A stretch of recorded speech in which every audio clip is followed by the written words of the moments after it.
Je vais compter jusqu'à 3 et à 3, tu seras en train de regarder Épistème. 1, 2, 3. Et enfin, j'ai pas besoin de tout ça, t'es déjà en train de regarder.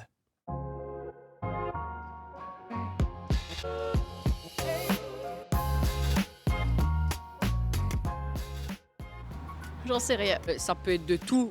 Bah, l'hypnose, ça permet de croire beaucoup de choses. Ça peut permettre d'arrêter de fumer ou de, oui, comme vous dites, d'être un poulet. Ça fait un peu croire beaucoup de choses aux gens. Moi, je pense que ça permet plus vite à contrôler une personne qu'autre chose. Non, ça permet aussi de soigner des dépendances, etc. Donc ouais, l'hypnose, ça fonctionne pour pas mal de choses quand même, ouais. Avant de te parler d'hypnose, il faut que je te décrive un petit peu le programme Stargate qui parle lui de télépathie. La télépathie, c'est le fait de lire ou d'influencer les pensées de quelqu'un d'autre. Le programme Stargate, donc dans les années 70 et 80 aux États-Unis, a utilisé les millions de dollars du contribuable pour vérifier si la télépathie et la télékinésie existent. Il a été fermé en 1995 car aucun résultat concluant ne prouve qu'on peut lire les pensées de quelqu'un d'autre. Mais alors peut-on l'influencer avec l'hypnose?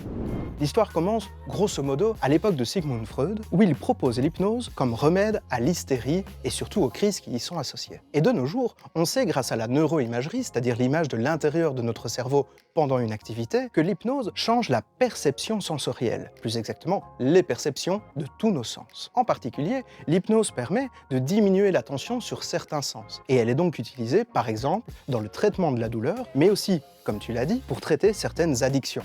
On diminue l'envie de la cigarette, pour donner cet exemple-là. Au centre hospitalier universitaire de Liège, l'hypnose est utilisée lors de chirurgies bénignes à la place d'un moyen sédatif plus classique, médicamenteux.